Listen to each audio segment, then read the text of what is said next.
First of all అందరికీ sorry. నేనైతే నిన్న వీడియో చేసినో దానివల్ల చాలామంది బాధపడ్డారు, చాలామంది రియాక్ట్ అయ్యారు, చాలామంది సపోర్ట్ చేశారు. సపోర్ట్ చేసిన ప్రతి ఒక్కరికి థ్యాంక్ యూ సో మచ్.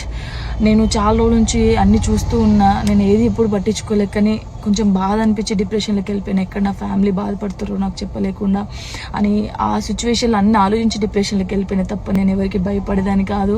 భయపడితే ఈ స్టేజ్లో నేను ఉండేదాన్ని కాదు. నేను చాలా స్ట్రాంగ్ గర్ల్ని, మీ అందరికీ తెలుసు. ఇంకో విషయం, పెళ్లి గురించి అందరూ అవును నా పెళ్లి వల్ల మీకు ఏమైనా నష్టం ఉందో లేదు కదా, నేను కొత్త లైఫ్ స్టార్ట్ చేయబోతున్నాను, నా కొడుకు నేను చాలా సంతోషంగా ఉండే, ఆ సంతోషంతోనే మీకు ఆన్సర్ నేను చెప్తా. నిన్న చేసిన వీడియోలు కూడా కొంతమంది మంచి తీసుకున్నారు, కొంతమంది చెడు తీసుకున్నారు. అది ఆగదు ఎప్పటికైనా ట్రోలింగ్స్ అనేది. నాకు అది అర్థమైంది. నేను దాన్ని పట్టించుకోవాల్సిన అవసరం నాకు లేదు. నా లైఫ్లో నేను చాలా స్ట్రాంగ్ ఉంటా, ఇంకా ముందుకు వెళ్తూనే ఉంటా. మీ జానక్క ఎప్పుడు స్ట్రాంగ్గానే ఉంటుంది. కొంచెం డిప్రెషన్లోకి వెళ్ళిపోయిన, అంతకుమించి ఇంకేం లేదు. Thank you so much.